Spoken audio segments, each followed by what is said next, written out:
Hi everyone, നമുക്കറിയാം നമ്മുടെ പ്രോഗ്രാമിംഗിലെ ഏറ്റവും ഇമ്പോർട്ടൻ്റ് ആണ് ഫേസസ് ഓഫ് പ്രോഗ്രാമിംഗ് അഥവാ പ്രോഗ്രാമിംഗിന്റെ സ്റ്റെപ്സ് എന്ന് പറയുന്നത് അല്ലേ. ഇവിടെ ഒരു 7 സ്റ്റെപ്സ് ആണ് നമുക്ക് വളരെ ഇമ്പോർട്ടൻ്റ് ആയിട്ട് പ്രോഗ്രാം ചെയ്യുന്ന സമയത്ത് നമ്മൾ പഠിക്കേണ്ടത്.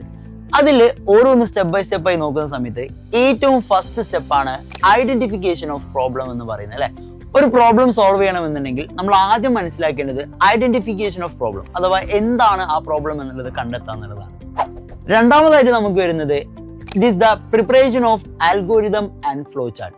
ഈ ഒരു പ്രോബ്ലം സോൾവ് ചെയ്യാനുള്ള ആൽഗോരിതവും ഫ്ലോ ചാർട്ടും നമ്മൾ പ്രിപ്പയർ ചെയ്യുക, അഥവാ ഇത് സോൾവ് ചെയ്യാനുള്ള സ്റ്റെപ്പ് ബൈ സ്റ്റെപ്പ് പ്രൊസീജിയർ ഇത് നമ്മൾ പ്രിപ്പയർ ചെയ്യുക എന്നുള്ളതാണ് നമ്മുടെ സെക്കൻഡ് സ്റ്റെപ്പ് എന്ന് പറയുന്നത്. അത് കഴിഞ്ഞ് നമ്മൾ ചെയ്യുന്ന ഒരു പരിപാടി അഥവാ നമ്മുടെ തേർഡ് സ്റ്റെപ്പ് എന്ന് പറയുന്നത് കോഡിംഗ് ആണ് അല്ലെ. ഇതിനെ നമ്മൾ എന്ത് ചെയ്യും, നമ്മൾ ഏത് പ്രോഗ്രാംസ് യൂസ് ചെയ്തില്ല അല്ലെ, നമ്മൾ C++ യൂസ് ചെയ്യുന്നുണ്ടാവാം, HTML യൂസ് ചെയ്യുന്നുണ്ടാവാം, ജാവാസ്ക്രിപ്റ്റ് യൂസ് ചെയ്യുന്നുണ്ടാവാം. സോ ഏത് പ്രോഗ്രാം ആണോ നമ്മൾ യൂസ് ചെയ്യുന്നത് ആ ഒരു പ്രോഗ്രാമിന്റെ കോഡിലേക്ക് നമ്മൾ അതിനെ എഴുതും എന്നുള്ളതാണ്. അത് കഴിഞ്ഞ് നാലാമത്തത് നമ്മുടെ ഫോർത്ത് സ്റ്റെപ്പ് എന്ന് പറയുന്നത് ട്രാൻസ്ലേഷൻ ആണ്. അഥവാ നമ്മൾ എഴുതിയിട്ടുള്ള പ്രോഗ്രാമിംഗ് കോഡിനെ നമുക്കറിയാം അതൊരു ഹൈ ലെവൽ ലാംഗ്വേജ് ആണ്. അതിനെ നമ്മൾ കൺവേർട്ട് ചെയ്ത് എങ്ങോട്ടേക്ക് മാറ്റണം, നമ്മുടെ മെഷീൻ ലാംഗ്വേജിലേക്ക്. അഥവാ ഹൈ ലെവൽ ലാംഗ്വേജിനെ നമ്മൾ സോഴ്സ് കോഡ് എന്നും ട്രാൻസ്ലേറ്റ് ചെയ്ത് കിട്ടുന്നതിനെ ഒബ്ജക്ട് കോഡ് എന്നും വിളിക്കാറുണ്ട്. സോ നമ്മൾ ഈ സോഴ്സ് കോഡിനെ എന്ത് ചെയ്യും, ഡയറക്ട്ലി ഒബ്ജക്ട് കോഡിലേക്ക് കൺവേർട്ട് ചെയ്യും അഥവാ ട്രാൻസ്ലേറ്റ് ചെയ്യും.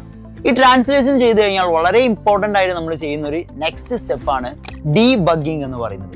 നമുക്കറിയാം ഏതൊരു പ്രോഗ്രാം നമ്മൾ ചെയ്യുന്ന സമയത്തും അവിടെ ഒരുപാട് എറേഴ്സ് സംഭവിക്കാം അല്ലെ. സോ ഈ ഒരു എറേഴ്സിനെ നമ്മൾ ഫൈൻഡ് ഔട്ട് ചെയ്തിട്ട് അത് റെക്ടിഫൈ ചെയ്യുന്ന ഒരു മെത്തേഡാണ് ഡീബഗ്ഗിംഗ് എന്ന് പറയുന്നത്. ഡീബഗ്ഗിംഗ് ചെയ്ത് കഴിഞ്ഞാൽ നേരെ നമ്മൾ പ്രോഗ്രാം എക്സിക്യൂട്ട് ചെയ്യുന്നു, റൺ ചെയ്യുന്നു, ആൻഡ് ഫൈനലി ഇതിനെ നമ്മൾ എന്താക്കുന്നു, ഒരു ഡോക്യുമെന്റേഷൻ ആക്കി പ്രിപ്പയർ ചെയ്യുന്നു. ഡോക്യുമെന്റേഷൻ ചെയ്യുന്ന സമയത്ത് നമുക്ക് ഫൈനൽ എന്നുള്ള രീതിയിൽ 2 രീതിയിൽ ഡോക്യുമെന്റേഷൻ ചെയ്യാം. ഒന്ന് ഇന്റേണൽ ഡോക്യുമെന്റേഷനും അതുപോലെ തന്നെ എക്സ്റ്റേണൽ ഡോക്യുമെന്റേഷനും. സോ ഈ 7 സ്റ്റെപ്സ് ആണ് നമ്മൾ പ്രോഗ്രാമിംഗ് ചെയ്യുന്ന സമയത്ത് വളരെ ഇമ്പോർട്ടൻ്റ് ആയിട്ട് ശ്രദ്ധിക്കേണ്ട 7 സ്റ്റെപ്സ്. വളരെ സിമ്പിൾ ആയിട്ടുള്ള സ്റ്റെപ്സ് ആണ്. സോ ഈ ഒരു വീഡിയോ നിങ്ങൾക്ക് ഇഷ്ടപ്പെട്ടു എന്ന് വിചാരിക്കുന്നു. Thank you so much.